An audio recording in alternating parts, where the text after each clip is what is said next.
Estamos com o José Russo, o ator do Sendrev, no início da manifestação aqui em Évora.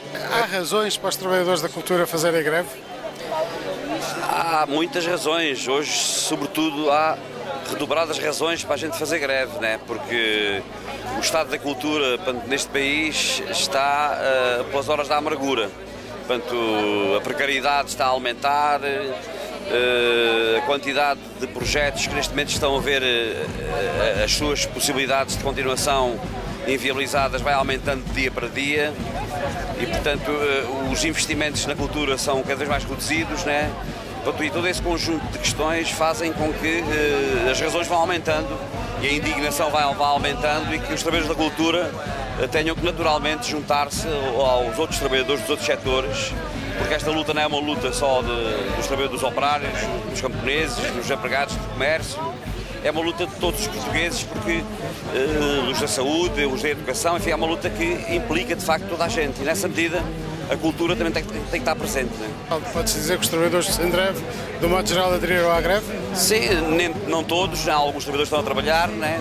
Mas no modo geral sim, portanto, o teatro está fechado, portanto, há de facto uma adesão, neste momento não sei exatamente quantas pessoas é que aderiram, mas se calhar a maioria dos trabalhadores do Sendrev seguramente que aderiram à greve e portanto isso é sinal de facto que há, digamos, um descontentamento muito grande com as condições de trabalho que hoje não existem para os trabalhadores da cultura. E o apoio autárquico compensa isso? Não, o apoio autárquico neste momento, enfim, dá uns anos a esta parte, mantém-se na mesma. Enfim, cada dia que passa, as dívidas da Câmara aos agentes culturais da cidade vão aumentando e isso tem contribuído também para a degradação da vida cultural da cidade e das condições de trabalho dos agentes culturais da cidade. O que, digamos, somando isso aos cortes sistemáticos que tem havido nos orçamentos gerais do Estado para a cultura, tudo isso tem contribuído, de facto, para agravar os quadros de trabalho da cultura em geral, não só na área do teatro, mas também na área da música, na área do bailado, enfim, na área das outras disciplinas das artes. Enfim, e esta situação que se vive em Évora, com os atrasos e com a ausência de perspectivas de soluções para o pagamento que é devido aos agentes culturais relativamente às pessoas da cultura, é uma situação, do nosso ponto de vista, completamente inexplicável, né? Porque se pode perceber que a Câmara não possa pagar de uma vez aquilo que deve, já dificilmente se entende que não hajam soluções que a prazo possam encontrar soluções que viabilizem e que cumpram com as obrigações da autarquia relativamente àquilo que é a sua obrigação e que é o seu compromisso para com os agentes culturais.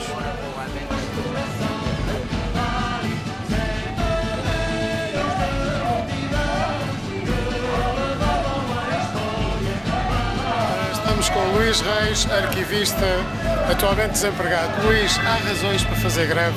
Sim, há razões para fazer greve por esta política de desemprego, pelo empobrecimento que está a acontecer com as famílias e estamos aqui para dizer não à precariedade e não ao desemprego.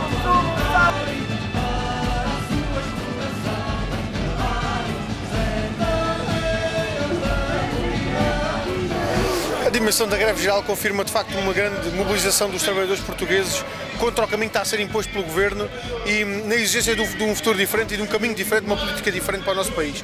No Distrito de Évora, como em todo o país, os trabalhadores de facto mobilizaram-se e conseguiram sacudir a pressão da ameaça e do medo que o Governo procurou impor, sobretudo nestes últimos dias antes da greve geral, procurando condicionar os trabalhadores para que não lutassem em defesa dos seus direitos, procurando condicionar os portugueses para que se resignassem e se conformassem com aquilo que o Governo quer que seja um caminho único e, de facto, os trabalhadores portugueses deram uma resposta à altura, rejeitando essa mensagem de conformismo e de medo que o Governo procurou fazer passar e hoje, um pouco por todo lado, nos serviços públicos, nas empresas privadas, nos transportes, nas escolas, sentiu-se, de facto, uma grande mobilização dos trabalhadores portugueses com uma resposta muito significativa e uma resposta à altura daquilo que é a exigência que se coloca aos trabalhadores portugueses de sacudirem de facto esta pressão e o medo e a chantagem que o Governo procura impor e responder dizendo que não aceitam ser tratados como estão a ser tratados, que não aceitam o roubo aos salários e às suas condições de vida para que os interesses dos grupos económicos e financeiros possam ser satisfeitos. E portanto, obviamente daqui para a frente há um longo trabalho que é preciso fazer, há um trabalho muito duro e uma luta que continua a ser preciso mobilizar e organizar, mas depois desta greve geral, obviamente que essa luta está mais forte e tem melhores condições para ser bem sucedida.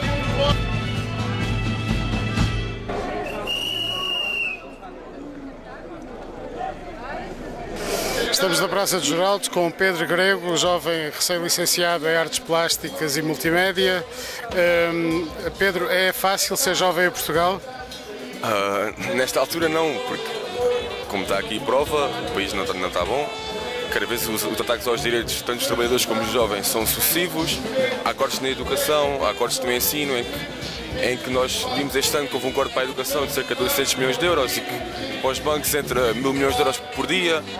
Isto, nós sabemos que isto é um ataque muito grave, mas que não é fácil ser jovem em Portugal. Mas nós temos uma resposta e a resposta, esta é a luta, e nós também sabemos que a luta também não é fácil. Mas está aqui uma grande prova, como está no resto do país, em que só este é o caminho, só a luta dos trabalhadores e dos jovens organizados ao caminho, e que mais tarde ou mais cedo eles vão ter que ceder, porque se os ataques continuarem como têm continuado, a resposta está aqui.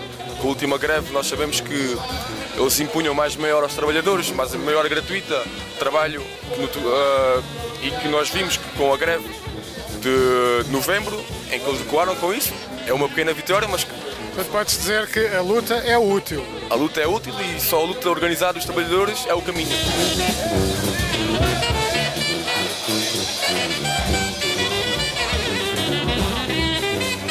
Estamos com o Dr. Jara, cardiologista, médico no Hospital de Évora. Perguntava-lhe, há razões para fazer greve quando se é trabalhador da saúde em Portugal hoje? Há razões, por um lado, porque as condições de trabalho estão a ser modificadas, há a redução do pessoal, as condições, portanto, de redução de serviços e os doentes acumulam-se. Por outro lado, porque não podemos ficar indiferentes a que muitos doentes já começaram a morrer devido às condições de saúde se terem degradado. Portanto, e tendo nós presente que existe um objetivo, que é que o serviço público não seja o Serviço Nacional de Saúde, mas seja o serviço de saúde para indigentes e o serviço para ricos, o serviço privado.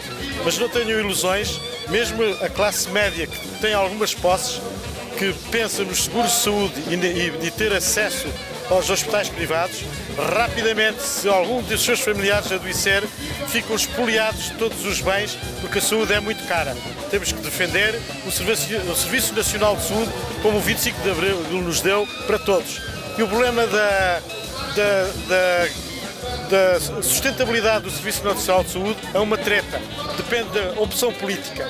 Em Inglaterra, em 1948, a seguir à guerra, quando a Inglaterra estava falida, criou-se o Serviço Nacional de Saúde para todos. Foi a Thatcher que o destruiu com a política neoliberal que nós estamos aqui a copiar. Portanto, é possível o Serviço Nacional de Saúde para todos, desde que se vá buscar o dinheiro onde ele há. Pagar impostos quem não paga, nomeadamente as grandes empresas, as multinacionais, os bancos e o capital financeiro. É possível, desde que haja uma política virada para isso, uma política virada para a vida e não para a morte.